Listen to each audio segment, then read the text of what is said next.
ဘုရားသခင်ကျေးဇူးတော်ချီးမွမ်းပါတယ်ကျွန်တော်နှုတ်ကပတ်တော်အဖြစ်အတူတူကဆင်ခြင်ခွန်အားယူဖို့ရန်အတွက်34ခုမြောက်သောစာလံအပိုင်ငယ်30ရှင်သစ်တို့သည်ဆင်းရဲ၍ငတ်မှုချင်းကိုခံရတော်လေထော်တော်ဘုရားကိုရှာသောသူတို့၌ကောင်းသောအရာတစ်စုံတစ်ခုမျှမလိုရဒီနှုတ်ကပတ်တော်ကဘာကိုဖော်ပြလဲဆိုရင်တောဘရင်ရှင်သစ်ကတဲ့ဆင်းရဲပြီးတော့ငတ်မှုချင်းခံရကောင်းခံရနိုင်ပါတယ်သို့တော်တဲ့ထာဝရဘုရားကိုရှာတော်သူရဲ့အသက်တာမှာကောင်းတဲ့အရာတစ်စုံတစ်ခုတောင်မျှမလိုစေရဘူးလို့တမန်ကျမ်းစာကဖော်ပြပါတယ်မိတ်ဆွေသင်သက်တာထဲမှာသင်ဘာကိုရှာနေလဲလောကမှာသင်ဘာကိုရှာဖွေပြီးတော့နေ့စဉ်အသက်ရှင်နေလဲလောကရဲ့စီးစိမ်တွေလားအောင်မြင်ကြော်ကြားမှုတွေလားနေ့စဉ်စားဝတ်နေရေးအတွက်ရှာဖွေပြီးတော့တောကတွေနဲ့ပဲအသက်ရှင်နေရစေလား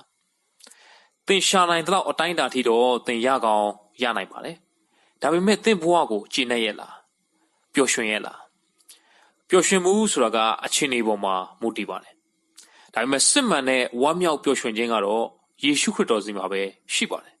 ဒါကြောင့်တမန်ကျမ်းစာကပြောတယ်ထာဝရဘုရားကိုရှာတော်သူရဲ့အသက်တာထဲမှာကောင်းတဲ့အရာတစ်စုံတစ်ခုများ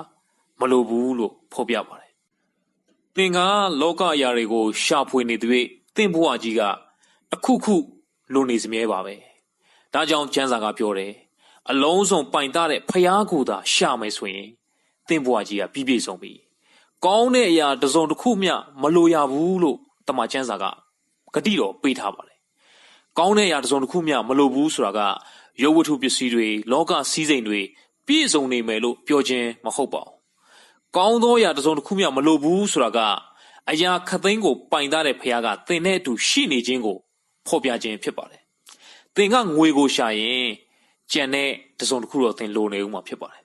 သင်ကအောင်မြင်ကြော်ကြားမှုကိုရှာရင်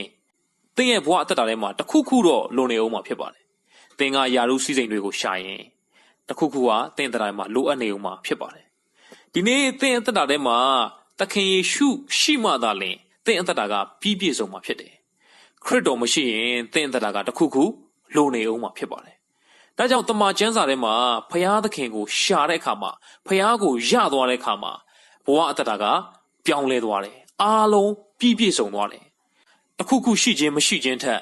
တခုခုပိုင်ဆိုင်ခြင်းမပိုင်ဆိုင်ခြင်းထက်လောကအရာတွေရှိခြင်းမရှိခြင်းပေါ်မှာမရက်တည်တော့ဘဲနဲ့ဖျားရှိခြင်းကအဲ့ဒီလူရဲ့အတ္တကိုကောင်းတဲ့အရာတစ်စုံတစ်ခုမျှမလိုရအောင်ပြည့်ပြည့်စုံသွားစေတယ်ဆိုတာကိုတမန်ကျမ်းစာကဖော်ပြပါတယ်ကျောင်းတမန်ကျမ်းစာထဲမှာအေလိရှဲဆိုတဲ့ပုဂ္ဂိုလ်ရှိပါတယ်သူကချမ်းသာတဲ့လယ်သမားမျိုးရိုးကဆင်းသက်လာခဲ့တယ်။သူ့ဘဝမှာလယ်ထုံရင်းနဲ့စီးပွားရေးအလုပ်တွေလုပ်နေရင်းနဲ့နွားနောက်ကိုလိုက်ရင်းနဲ့ပဲအချိန်ကုန်ခဲ့ပါတယ်။ဒီနေ့မှာပရောဖက်ကြီးအေလိယကသူ့စီရောက်လာပြီးတော့သူ့ကိုလက်ထောက်အဖြစ်ဖခင်ရဲ့အမှုတော်ထဲမှာပါဝင်ဖို့အတွက်သူ့ကိုခေါ်ခဲ့ပါတယ်။အေလိယသူ့ကိုခေါ်တဲ့အချိန်ကစပြီးတော့တဲ့သူကသူ့ရဲ့လုပ်နေကြအလုပ်တွေလယ်ထုံတဲ့အရာတွေစီးပွားရေးလုပ်ငန်းတွေဒီနွားနောက်လိုက်နေတဲ့အရာတွေကိုသူအားလုံးထားခဲ့ပြီးတော့ဖျားသခင်လူနောက်ကိုလိုက်သွားတယ်ဆိုတာတွေ့ရပါတယ်ဓမ္မရာဇဝင်တတိယဆောင်အခန်းကြီး19အပိုင်ငယ်21ကိုကြည့်တဲ့အခါမှာအေလိရှဲသည်ပြန်သွား၍နွားတရှင်းကိုတက်ပြီးမှနွားသားကိုလဲထွန်သောတစားနှင့်ပြုတ်၍လူများတို့အားကျွေးလေ၏တို့ပြီးမှထ၍အေလိယနောက်သို့လိုက်လျက်လက်ထောက်ဖြစ်လေ၏လို့တမန်ကျမ်းစာကဖော်ပြပါတယ်သူ့ရဲ့လုံနေကြအလုပ်တွေကိုအားလုံးကိုအဆုံးသတ်လိုက်တယ်သူ့နွားတရှင်းကိုတတ်လိုက်တယ်အဲ့ဒီနွားသားကိုသူ့ရဲ့လဲထွန်တဲ့လဲတစားတွေနဲ့မိရှို့ပြီးတော့ပြုတ်လိုက်တယ်ပြီးတဲ့အခါမှာအဲ့ဒါတွေအားလုံးကိုဆွန့်လွတ်ပြီးတော့အေလိယနောက်ကိုလိုက်သွားတယ်ဆိုတော့တမန်ကျမ်းစာမှာတွေ့ရပါတယ်ဒီနေ့ဒီလိုပြောတဲ့အတွက်ကြောင့်နားလည်မှုမလွဲစေချင်ပါဘူးလောကမှာဘာအလုံးမှလုပ်เสียမလို့တော့ဘူးသင်လုပ်နေတာအားလုံးထားခဲ့လိုက်လို့ပြောတာမဟုတ်ပါဘူးသင်ရဲ့အသက်တာထဲမှာလောကရဲ့အလုပ်တွေကိုလုပ်ပြီးတော့ဒီလောကရဲ့စီးစိမ်တွေနောက်ကိုမလိုက်ဖို့ဆိုလိုခြင်းပဲဖြစ်ပါတယ်သင်လုပ်တဲ့နယ်ပယ်မှာသင်လုပ်တဲ့နေရာမှာဖျားသခင်ကိုမသိတဲ့သူတွေသင်အားဖြင့်သိစေဖို့သင်အားဖြင့်ဖျားရဲ့ဘုန်းတော်ထင်ရှားစေဖို့အတွက်ဖြစ်ပါတယ်သင်လုပ်နေတာကနွားဆိုတဲ့လောကစည်းစိမ်တွေခံစားဖို့လောကအရာတွေပိုင်ဆိုင်ဖို့အတွက်ရှာဖွေနေတယ်လောကအရာတွေနောက်လိုက်နေတယ်ဆိုရင်တော့ဖျားရဲ့လူတော်နဲ့လွဲပြီ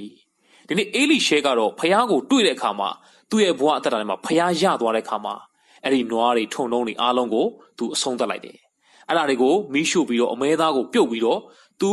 အားလုံးကိုနှုတ်ဆက်ပြီးတော့အေလိယနောက်ကိုလိုက်သွားတယ်ဆိုတော့တွေ့ရတယ်။ဖခင်ရဲ့အသုံးပြုခြင်းကိုခံခဲ့ရတယ်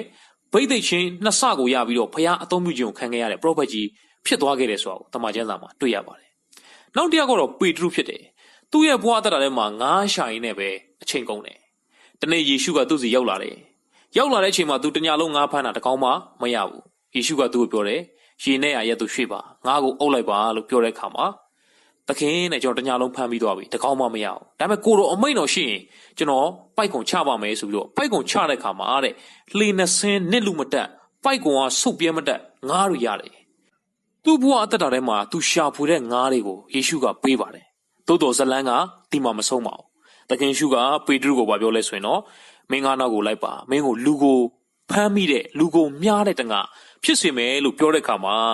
ရှင်လုကာခရစ်ယာန်ခန်းကြီးကအပိုက်ငယ်7မှာဘယ်လိုရေးလဲဆိုရင်ကမ်းနားမှာလှေကိုစိုက်ပြီးလင်ထိုသူတို့သည်ရှိသမျှကိုစွန့်ပစ်၍နောက်တော်သို့လိုက်ကြ၏ဒီနေ့ပေတရုကငါးရှာတာပါသူ့ရဲ့ဘဝတရမှာနေ့တိုင်းသူ့ရဲ့နေ့စဉ်သက်တာကငါးရှာခြင်းနဲ့ပဲကုံဆုံးတာဖြစ်ပါတယ်ဒါပေမဲ့ဘဝအသက်တာထဲမှာယေရှုကိုရတဲ့အခါမှာသခင်ယေရှုကိုအသက်တာထဲမှာနေရာပေးလိုက်တဲ့အခါမှာကမ်းစပ်မှာတဲ့အဲ့ဒီငါးတွေနဲ့ပြည့်နေတဲ့လှေတွေအားလုံးကိုစွန့်ပစ်ပြီးတော့ယေရှုနောက်ကိုလိုက်သွားတယ်ငါးရှာတဲ့အသက်တာကနေပြီးတော့ယေရှုကိုရတဲ့အခါမှာဖခင်ကိုရှာတဲ့အသက်တာဖြစ်ပြောင်းလဲသွားတယ်ဆိုတာကိုတမန်ကျမ်းစာမှာတွေ့ရပါတယ်ကျွန်တော်ရှင်ယောခရစ်ခန်းကြီး၄မှာလည်းရှမာရိအမျိုးသမီးကရေတွင်းမှာရေးလာခတ်တယ်သူကအကျင့်စာရိတ္တမကောင်းတဲ့အမျိုးသမီးဖြစ်ပါတယ်နေ့ခင်းကြောင်တော်မှာရေးလာခတ်တယ်ယေရှုနဲ့တွေ့တဲ့အခါမှာသခင်ယေရှုကသူ့ကိုယ်သူမေရှိယအဖြစ်ဖွင့်ပြတဲ့အခါမှာယေရှုဆိုတဲ့အသက်ဆန်းရည်ကိုသူရသွားတယ်အဲ့ဒီအသက်ဆန်းရည်ကိုရတဲ့အခါမှာတဲ့သူရေလာခတ်တဲ့ရေအိုးကိုထားခဲ့ပြီးတော့ရှမာရိမြို့တဲကိုဝင်သွားပြီးတော့ကယ်တင်ရှင်မေရှိယအကြောင်းကိုတမျိုးလုံးကိုတတ်သိခံတယ်ဆိုတာကိုတမန်ကျမ်းစာမှာတွေ့ရပါတယ်ရှင်ယောဟန်ခန်းကြီး၄အပိုင်ငယ်28-29မှာ